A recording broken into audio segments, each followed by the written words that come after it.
j'espère que vous allez bien. Je suis très heureuse de vous retrouver aujourd'hui pour une vidéo spéciale comment avoir un dressing joyeux et plus raisonnable. Donc notamment, je vais vous parler de mon concept du happy dressing. C'est un concept que j'ai lancé il y a 2 ans et qui était peut-être un peu trop novateur, et donc je pense qu'aujourd'hui c'est le bon timing. N'hésitez pas à me suivre sur Instagram, je vous partage un peu plus mon quotidien, des conseils, je fais des lives. Et notamment, j'ai pas mal de nouveautés qui vont bientôt arriver sur ce compte, et puis vous allez connaître aussi un petit peu mes nouveaux projets perso. C'est la folie.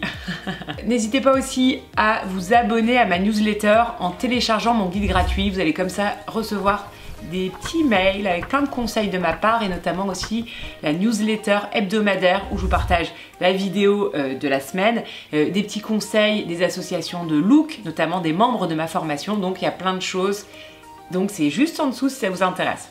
Alors on y va, le happy dressing. Alors le happy dressing, c'est mon concept du dressing plus raisonnable, mais tout de même très joyeux.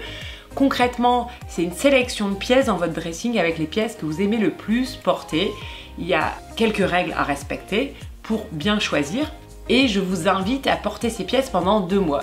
Être vraiment en conscience pour se rendre compte si c'est vraiment les bonnes pièces qui vous vont le mieux par rapport à vos besoins, par rapport à votre style de vie, par rapport à ce que vous avez envie d'exprimer pleinement avec vos vêtements.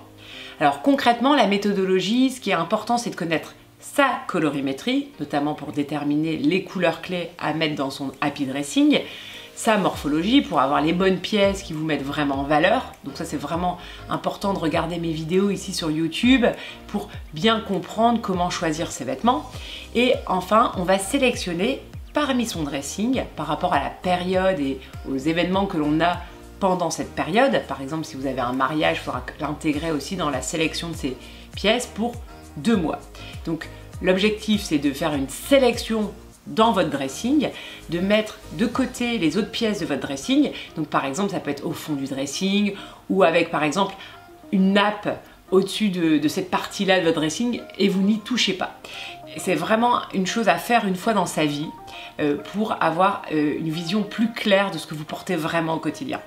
Donc parmi cette sélection, je vais vous inviter à sélectionner 4 robes, 4 tops ou t-shirts, 4 blouses et chemises, 4 vestes, 4 manteaux, si par exemple vous avez besoin de manteaux comme si on est en plein hiver, indispensable, ou même en mi-saison, ça peut être des trench ou des vestes un peu plus courtes. Vous allez avoir aussi 4 pantalons à sélectionner, 4 jupes et shorts et 4 pulls ou gilets. Ensuite, après, on va prendre 4 paires de chaussures et 4 sacs. Bien sûr, les sous-vêtements, les bijoux ne rentrent pas dans cette sélection. L'objectif, c'est d'avoir 44 pièces dans votre dressing, ce qui est quand même déjà assez bien quand même. Dans votre sélection, vous pouvez choisir ce que vous portez le plus. Souvent, j'ai envie de dire, on prend 2 ou 3 pièces qui sont un peu des indispensables parmi les 4, et on va venir mettre une pièce un peu waouh, et on va voir que finalement c'est une bonne proportion pour bien associer toutes les pièces de son dressing entre elles. J'ai fait notamment des guides pour illustrer cette méthodologie, donc notamment un avec une influenceuse qui s'appelle Lily Loves Fashion et une autre qui s'appelle Sophie Mao. Donc ces 2 guides qui sont en vente, si vous voulez, je vous les mets juste en dessous. Vous avez la version numérique à 15 € ou la version papier à 22 € que je vous envoie donc dans votre boîte postale. Je vous invite aussi à découvrir l'article blog que j'ai fait à ce sujet si vous avez envie d'aller plus loin et puis vous voulez découvrir en détail la sélection. Voilà, c'est vraiment une méthodologie qui est très efficace pour avoir une conscience de son dressing, avoir plus de plaisir, avoir un dressing qui est plus raisonnable aussi, parce qu'on se rend compte qu'on y arrive très bien avec une sélection plus courte, mais il faut avoir les bonnes pièces, et donc parfois en ayant, on va dire, un peu l'obligation de porter ces pièces pendant 2 mois, et ben on se rend compte de ces fameuses pièces que même si on les adore, et ben on n'a pas envie de les porter, ou inversement, des pièces qu'on adore vraiment, et comme on les a mis dans sa sélection, on les porte et on se sent un peu obligé de les porter, parce que au bout d'un moment, la chemise avec le même pantalon qu'on a déjà porté 4 ou 5 fois depuis le début du mois, et ben on est contente de porter la fameuse robe, et là on a des révélations sur quel type de robe on adore porter et qui finalement peut être super pratique au quotidien. J'ai fait d'autres vidéos sur ce happy dressing, donc je vous les mets juste en dessous.